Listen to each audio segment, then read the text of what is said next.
Eu já estava na fila de espera aqui. Bom dia, bom dia. Bom dia, Mariana. Fala, Matheus. Bom dia, meu amigo, tudo bem? Eu tô joia e você? Joia também. Então vamos lá, Thiago, vamos seguir aqui. Ó, quem voltou aqui, ó. Tardelli tá aqui também na live. Bom Bom dia, dia, Tardelli. Tadeu. Ó, tava com saudade, viu, amigo? Hum, bom que você vai voltar num tema muito bacana agora. A gente tá falando sobre. Ó, o Gladstone tá aí também, já virou. O Gladstone já virou. Como é que fala? É, assinante já Companheiro da de live live. da próxima transição. Bom dia, Gladstone. Deixa eu ver, chegou mais gente aqui também. Aí, ó, então vamos seguindo aqui. A gente começou um tema há mais tempo, tem 3 semanas já. E a gente está começando a gente tá falando sobre retrofit, a gente começou a definir alguns temas específicos que são importantes. E é legal porque a gente, assim, a gente está. Como é que o retrofit vai impactar diretamente a nossa vida? Às vezes a gente fica falando isso, porque quando a gente pensa em retrofit, a gente pensa em obras que são mais encorpadas. Inclusive, a gente vai falar hoje mais delas. Mas é só para servir como exemplo, porque o que a gente trouxer para essas obras, ô Gladson, rachando aí, ó. O que se aplica para essas obras lá, pessoal, a gente vai trazer também para as nossas construções residenciais, as nossas casas, porque tanto aqui em BH, se você for andando, você vai ver que como é uma cidade mais antiga, tem várias estruturas antigas que a gente pode observar. E o intuito dessa live também de hoje é a gente poder traçar algumas características, sejam dos materiais, sejam da arquitetura também. E, então a gente trouxe alguns estudos de casos. Hoje a gente trouxe um estudo de casos mais, vamos falar assim, de obras de Icônica. volume um pouquinho mais. Obras icônicas, perfeito. Perfeito, obrigado, Thiago. Com obras mais icônicas. Mas naturalmente isso vai se aplicar da mesma forma também para essas obras que a gente vê dentro da nossa cidade, essas casas, enfim, tudo. E vai servir também para a gente poder explicar alguns conceitos que são importantes, que também fazem parte do nosso dia a dia. Por exemplo, a questão até da reforma, a gente está falando sobre sempre reforma, manutenção, garantia. Então, correta utilização, a gente fez até o post lá do Instagram da Mazi sobre essa questão da utilização, que tem a ver com o retrofit também. Então, isso de alguma forma vai voltar para a gente. Então, é importante, aproveita aí, que a gente vai começar, fica com a gente até o final da live, porque vai fazer sentido para você depois também, você vai poder aplicar isso nas edificações do seu dia a dia também. E o Loja de Vani, retrofit, ele... a gente É. estava esperando só a loja de Vani chegar, agora o time está completo aí, ó. Bom dia, loja de Vani. Bom dia, Ivani. Tudo bem? Então, Matheus, antes da gente mostrar, né, as obras, né, as duas que nós selecionamos, as duas obras icônicas de arquitetos renomados, né, eu acho que vale a pena a gente recapitular, né? Passaram 2 semanas aí, né? Recapitular o que que é o retrofit, né? E quando a gente pensa no conceito de retrofit, né, mistura muito com o conceito de restauração, com o conceito de reforma, porque a gente precisa entender que são coisas diferentes, né?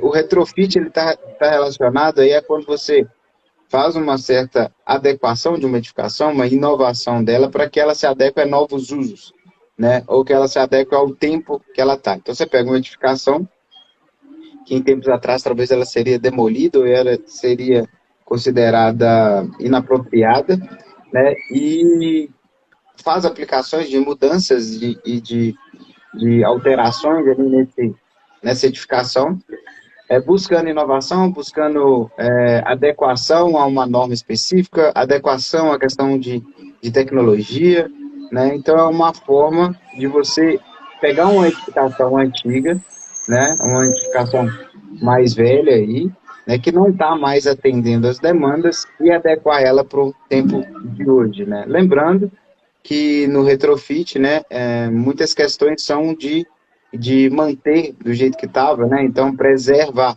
tem as questões de preservação também, nas edificações, principalmente, né, em fachadas.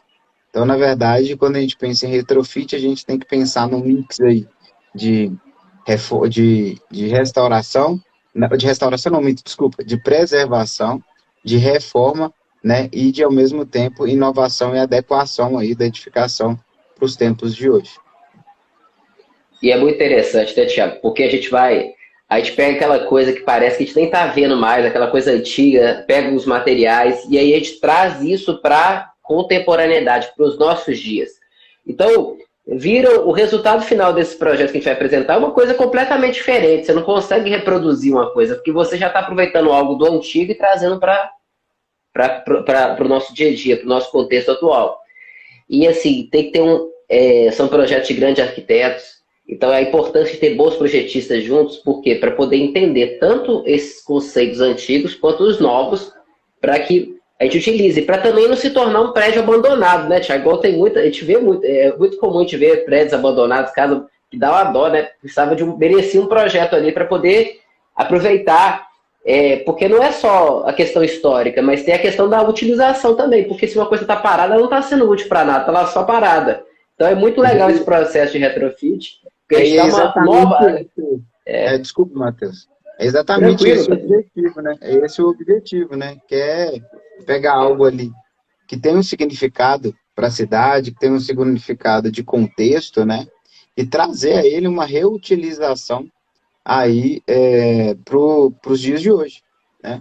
Então é como se fosse, o termo reaproveitar não é muito bom, mas você reaproveita, você utiliza, né, essa edificação, considerando aí uma nova aplicação, uma inovação, uma contextualização nova para a edificação, mantendo ali as características dela que já são icônicas, né, como a gente trouxe aqui, para a cidade, para todo o contexto, já fazem parte de uma paisagem urbana que ela não deve ser desconstruída, né?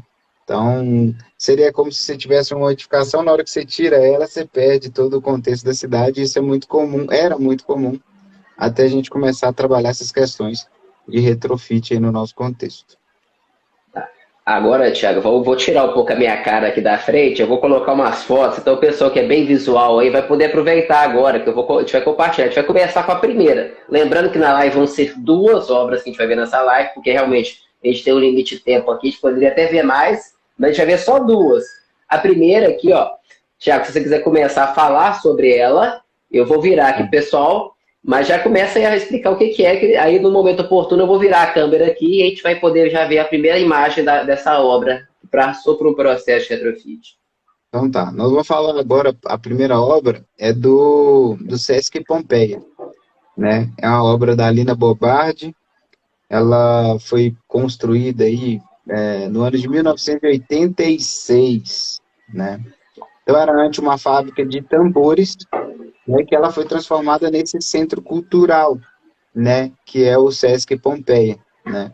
Então dá para ver que pelo porte da edificação, pelo tamanho, né, é uma edificação que notadamente seria algo a ser demolido, que ia ser uma coisa muito maluca de pensar, né, inclusive logisticamente falando. Então você tem uma valorização aí dessas 2 edificações, né, que elas são o marco ali, ela marca a paisagem urbana já, né. Então você tem a valorização, você tem essa integração com essas passarelas, e um pouco mais à frente você tem aí um galpão, um grande galpão, onde acontece, né, todas as questões. Então aí dentro tem teatro, aí dentro tem dentro do Sesc, né, tem os espaços lá de convívio, né, e ao mesmo tempo é mantido essa característica inicial, né? Então, inclusive em algumas fotos, mas tem uma outra foto que dá para ver claramente a chaminé, né? Então a chaminé que torna-se um marco, né? E um marco aí contextualizado aí com a cidade, com a edificação, né? Ele traz essa marca de um tempo, né? E quando você entra dentro dessa edificação, você vê que houve um trabalho todo para o uso, para mudança de uso. Quando você vê imagens internas, eu não sei se está aí, mas depois eu coloco no Stories, você vê que tem imagens internas, ô Matheus? Vão ser essas aqui por enquanto, Thiago. Tá, Depois a gente depois posta eu no coloco Stories, lá né, no mais. Stories. Eu coloco no Stories, porque quando você olha pelo lado interno, né, as pessoas, o convívio das pessoas nesse novo espaço, né, que eu acho que a gente até pode chamar de novo espaço, porque ele foi completamente remodelado, você percebe a preservação e o respeito à arquitetura industrial, né, O patrimônio industrial foi completamente preservado, então você tem os pés direitos ali mantidos, você tem as grandes estruturas metálicas, né, também preservadas, né, e o destaque é para mostrar nessas fotos que o Matheus vem passando aí, né, o respeito a essa arquitetura em que a chaminé, né, que é marca, né, um ponto de uma arquitetura industrial, ela não está solta, abandonada. Em alguns lugares, em alguns momentos, a gente vê a chaminé como se tivesse sido feita uma preservação de patrimônio, as pessoas demolem toda a fábrica existente no espaço e mantêm ali somente aquela chaminé perdida ali. E no caso aqui, a Lina foi muito consciente, ela manteve tudo, né? Foi um trabalho bem pensado para que toda a estrutura existente ela fosse aproveitada, além de gerar um novo contexto ali no entorno, né? E de transformar completamente o uso dessa edificação. Então, esse é o Sesc Pompeia, vale a pena aí pesquisar um pouco mais. Eu vou colocar na bio após a live, tá? Porque aqui a gente só tem 30 minutinhos, né? Eu vou E, colocar lá na bio para vocês o link de um artigo para que vocês aí consigam se aprofundar um pouquinho mais nessa obra, que vale muito a pena entender o que levou a Lina, né, e os demais envolvidos no projeto a pensarem nessa preservação, o que foi mantido, o que foi alterado, né, o que foi incorporado a essa nova edificação. Então, esse é o Sesc Pompeia, uma obra icônica, clássica e aí aqui, de retrofit. Pode falar, Matheus. outra coisa interessante, Thiago, eu vou dar dois destaques aqui, porque acaba que como a gente trabalha na parte de execução também, a gente consegue visualizar algumas tendências que a gente percebe, principalmente na parte de arquitetura. E assim, a gente, de certa forma, Thiago, isso é muito interessante. Vou até virar a câmera aqui, ó. A gente tenta reproduzir na arquitetura atual alguns padrões de execução antigos. Olha que interessante aqui, ó. Se você pegar, por exemplo, aqui, eu vou mostrar um detalhezinho, não sei se vai dar para vocês verem da câmera, vou fazer o melhor que eu posso aqui, ó. Vou virar de novo. Mas, por exemplo, a própria técnica, olha só, na hora de montar uma forma para você concretar ali, tudo é concreto. O elemento que chama atenção ali é o concreto, né, Thiago? Muito concreto, daquele concreto e tijolo. Os dois são duas coisas que, assim, bem destacadas. E os dois são coisas que a gente consegue ver presente em muitos projetos. A parte de concreto, o elemento concreto, e também o elemento tijolinhos. E tem os dois ali daquela coisa. Então você vê que tem vários projetos hoje, inclusive usam esses elementos de forma dentro da sala, sei lá, ou então de qualquer forma, de uma forma criativa mesmo, usar os tijolinhos. Mas olha só, inclusive para fazer vou mostrar um detalhe aqui para vocês, olha que interessante, porque na verdade isso aqui, ó, isso aqui que eu vou mostrar para vocês tem a ver com a forma, quando a gente vai fazer a estrutura de concreto, sei lá, da execução já. A gente vai montar uma forma de concreto, vai concretar uma viga, vai concretar uma estrutura, a gente tem que ter alguma coisa para poder sustentar essa estrutura no local. E antigamente a gente utilizava muito, eram as tábuas, você só usava a tábua, você não usava a folha de compensado, que era uma grandona. Aí qual que era o resultado? Você ficava com uma textura diferente na forma. Eu vou mostrar aqui para vocês rapidinho aqui para não tomar muito tempo da live, mas eu acho bem interessante mostrar isso. Olha aqui, eu não sei se vocês estão vendo aqui, ó, mas tem um detalhezinho assim ó, na horizontal. Você está vendo essas linhas aqui, ó? Bem pequeno. É como se fosse quase que parece uma paginação, né, Thiago? Uhum. Bem sutil aqui, tem uma paginação. E assim, hoje quando você vai concretar uma laje, geralmente, você não consegue mais ver essa paginação. Por quê? Porque você usa uma folha grande para poder fazer uma concretagem dessas hoje. Aí você não consegue ver esses detalhes das tábuas, porque você usava tábua aqui para poder fazer isso. Mas existem, inclusive a gente pode fazer isso também. Quando a gente quer trazer esse aspecto da construção que era feita anteriormente para uma atual, a gente tem que tomar esse cuidado. Porque para reproduzir isso, você não pode fazer com uma folha normal, você tem que fazer com uma folha antiga. Então, assim, é uma tendência que a gente vê nos projetos também. Inclusive, grandes projetos de arquitetura, eu já vi eles fazendo esse mesmo padrão, às vezes até com uma paginação menor da forma, né? Da base ali que vai concretar, para ter esse padrão depois no final. Então, assim, olha, isso aqui já está lá, né, Thiago? Pode falar, Matheus. Não, era só isso mesmo. Não, é que, na verdade, isso marca, né, um período de arquitetura industrial, né, marca um tempo, né, a arquitetura industrial utilizava muito a questão dos bricks, né, do tijolo, do concreto, né? E também aí da estrutura metálica, que não aparece aí, mas a cobertura dos galpões aí do SESC são todos em cobertura metálica, né? E não só uma questão, né, de tendência, como o Matheus fala, é porque, na verdade, existem algumas tentativas de resgatar, né, alguns pontos, né, que foram definidores aí de uma certa época, né, que trazem essa relação industrial aí com, com o meio, aí isso começa a ser aplicado em outros locais, né? Eu não diria que é por tendência, mas se bem que é tendência mesmo. Quando você pensa aí, as pessoas começam a querer colocar concreto mais aparente, fica buscando aí as estruturas metálicas também, de certa maneira aparente também, pintura de algumas estruturas, né, com cores pretas, principalmente, pintando de preto, né, algumas estruturas para remeter a uma questão mais industrial, deixando eletrodutos aparentes. Então, existe uma tentativa de reprodução, né, de uma arquitetura industrial, talvez usando a palavra. Não tecnicamente falando, mas visualmente, né, observando, a gente consegue chegar nessas conclusões que o Matheus trouxe aí. Olha que interessante. Vou só dar olha a textura, olha como é que é o concreto aqui, gente. Isso fica bonito. Isso aqui fica legal pra caramba. Olha como é que você vê esses padrões aqui. Uhum. Isso aqui, a pessoa tira a madeira do lugar e ele fica dessa forma. Isso é muito interessante. Então vamos para o próximo, então, Thiago. Você vai anunciar o próximo aí? Bom, agora nós vamos sair do SESC, vamos manter-nos em São Paulo aí, nós vamos lá para a Pinacoteca, né? A Pinacoteca, que é o projeto de um outro arquiteto, né? Uma outra obra icônica de São Paulo e do Brasil, né? É uma arquitetura cultural aí, né? E hoje ela abriga um acervo significativo lá. E ela também foi construída mais ou menos não na mesma época, foi um pouco depois do SESC, né? O SESC em 1986, né? Demorou acho que 6 anos para a obra do SESC ficar pronta, mas a Pinacoteca foi em 1998, né? Então, existia uma necessidade ali de finalização, de edificação e de aproveitamento da estrutura existente, né? Mas era necessário aí que fossem feitas algumas intervenções e algumas interferências na arquitetura.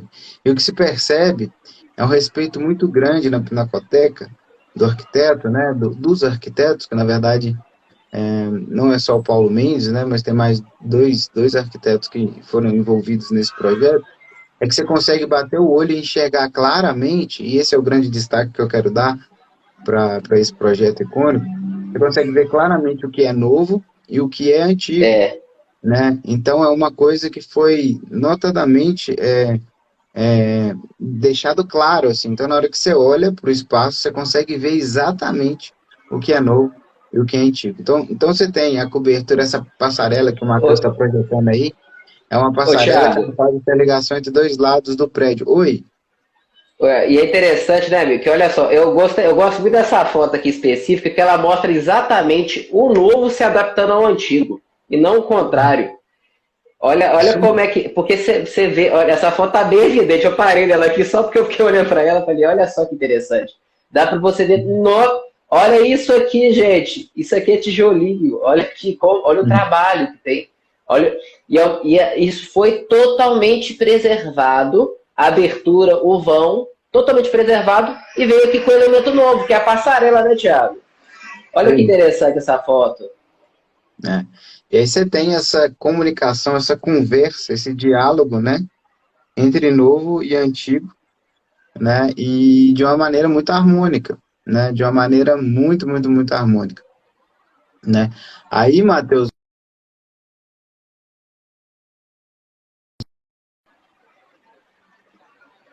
ligaram os dois lados com essas passarelas, né, e essa interligação aí, onde era janela, eles transformaram em uma passagem, então, uma porta,